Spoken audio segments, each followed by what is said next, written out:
Back, ladies and gentlemen, I would like to welcome you've got the live coverage from Kuwait Television Studios in the Ministry of Information. We would like to welcome our distinguished guest, Mr. Murshed Al-Rashdan of the Namaa Charity Association, about the developments and updates of the summit in Egypt. Good evening, sir. Good evening. Pleased to be here, and I would like to thank you and Kuwait TV too to giving us this opportunity to highlight a few issues about the event that's happening in Gaza and the Egyptian summit that took place today. Sir, at the outset of a Kuwaiti presence and high-level participation in the presence of the representative of His Highness the Emir, His Highness the Crown Prince, Sheikh Murshed Al-Ahmed Al-Jabir Al-Sabah, may Allah protect him. What does this high-level participation add to the summit? Okay, well, if we could go just a few years back, and I'll explain. As you know, Kuwait was nominated to be the center of humanitarian relief or act, and our previous Sheikh Sabah Al-Ahmed, may Allah subhanahu wa ta'ala rest his soul, was nominated to be the leader of humanitarian act 7 years ago. And Kuwait was nominated to be the center of human activities and humanitarian efforts since that time. Now, the attendance of Sheikh Murshed, may Allah subhanahu wa ta'ala support him, is just a continuation of the legacy of Sheikh Sabah Al-Ahmed.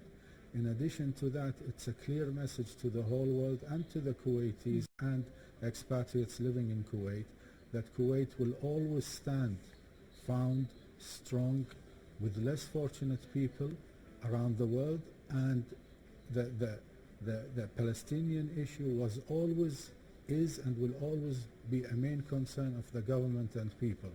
So it's a clear message that we are supporting Palestine as much as we can, and we hope for the best in the future, inshallah. Inshallah. In light of the current humanitarian crisis in the Gaza Strip, what are the efforts Namaa Charity Association is exerting to help alleviate the suffering of the Palestinian people? Okay, it's a very fundamental question. And the information I'd like to share with you now is the information regarding the days that happened before last Tuesday with the bombing of the Baptist hospital, because since that event things have become very chaos and a lot of things are not clear at the moment. But I will talk from 7th of October till the afternoon of that day. As you know that a lot of charity organizations in Kuwait, including Namaa charity, from the first day have started to react according to the information and the data that's coming regarding the event in Gaza. Namaa for the first 10 days was capable of distributing more than 7,000 packages of relief efforts, in addition to 5,000 packages regarding medical support, in addition to helping the Palestinian Red Crescent with whatever they need according to our capabilities. In addition to that, I'm sure you remember, the Ministry of Foreign Affairs with the coordination of the Ministry of Social Affairs, they have made a fundraising event on the 4th or the 5th day of the event, and they called for gathering donations, and most of the charity organizations in Kuwait have participated in this event. And with the blessings of Allah subhanahu wa ta'ala, and everything is documented, the gathering and the donations that the Kuwaiti people and the nationals living in Kuwait exceeded almost $12 million for one day, or let's say it took 14 hours to be precise. This shows that Kuwait and charity organizations under the supervision of the government always try to support less fortunate people as much as they can. And to be very transparent and very very honest, if charity organizations did not feel that they are capable of achieving and capable of maneuvering, they wouldn't be able to do that. Why they're able to do that? Because the legacy of Sheikh Sabah Al-Ahmed and our government are always emphasizing on charity organizations, and they are supporting us with all whatever we need in order to fulfill our role as NGOs for the world, whether it's globally, regionally, or internationally. So it's, I would say, it's a strategic relationship between the government, supporting us with all their logistics, in addition to the good deeds of the donators and the organizations that try to help relieve less fortunate people. And we take an example now about Gaza or Palestine. So what are the challenges currently facing charity organizations in light of the occupation's brutal bombardment of the Gaza Strip? What is not a challenge, my sister? Everything is a challenge, to be honest. It's hard. At the moment, if you would ask me, what are your plans for tomorrow? I don't know. No. Because events are changing within the minute. It took them almost 14 days to allow the opening of the Rafah border between Egypt, our sister country, Egypt, and Palestine. Okay, for these, what will happen after 6 hours, we do not know. What we are trying to do is the following. We are trying to facilitate and have everything available at the closest point possible, whether it's on the Jordanian border or on the Egyptian border.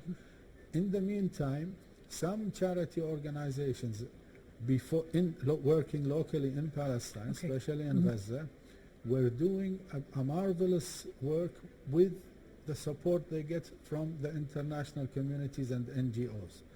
But since the destruction and the brutal attacks that were happening since last Tuesday, they are telling us we do not know what to say. We are trying, it's like hit and run, we try to maneuver. They have, and no matter, sister, no matter what we support them with, it's a drop in an ocean, not even in a bucket. Yeah. And when we talk about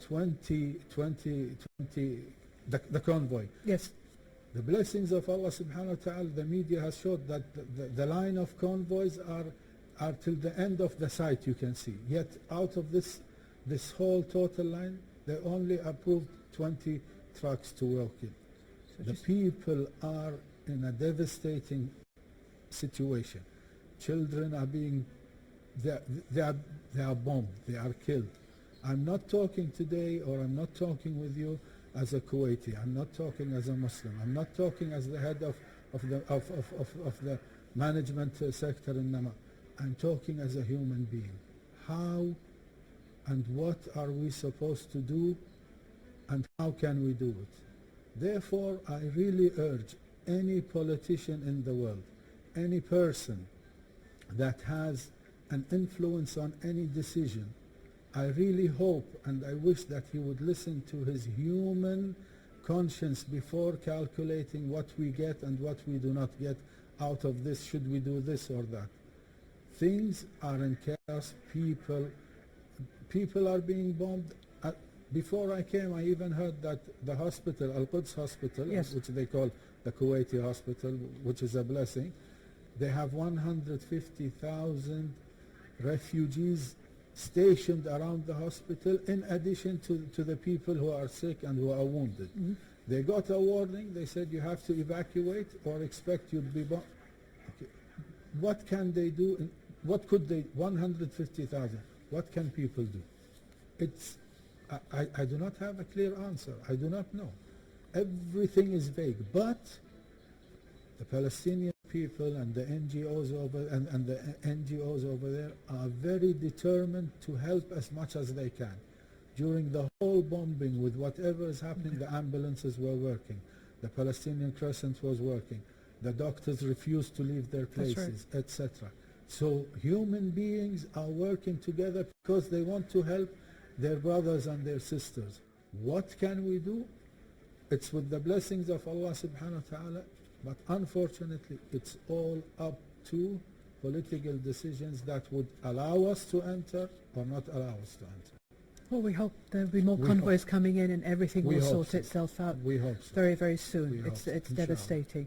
Well, Mr. Murshed Al-Rashdan from Namaa, a charity, thank you very much for joining us and enlightening us about what's going on with the charitable organizations. We appreciate your time, sir. Thank you very much, and thank you for giving me this opportunity. Thank you. And just the last word. Remember, our people in Gaza need international support. Kuwait and the nationals living in Kuwait and the region, they're very sympathetic with Palestine. I know that.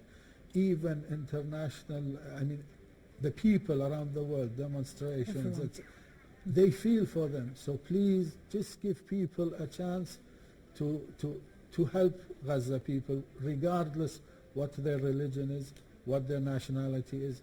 In the end of the day, we are human beings. We could be Muslims, Christians, but in the end of the day, the human feelings are very much emotional, and they are trying to do something. Give them the opportunity, and thank you very much for giving me this opportunity. Thank you, sir. Thank you, madam. Ladies and gentlemen, this brings us to the end of our special program that covered the Cairo International Peace Summit. Hoping that you enjoyed the discussions and reviews with our guests and correspondents. Thank you for joining us. Have a good evening.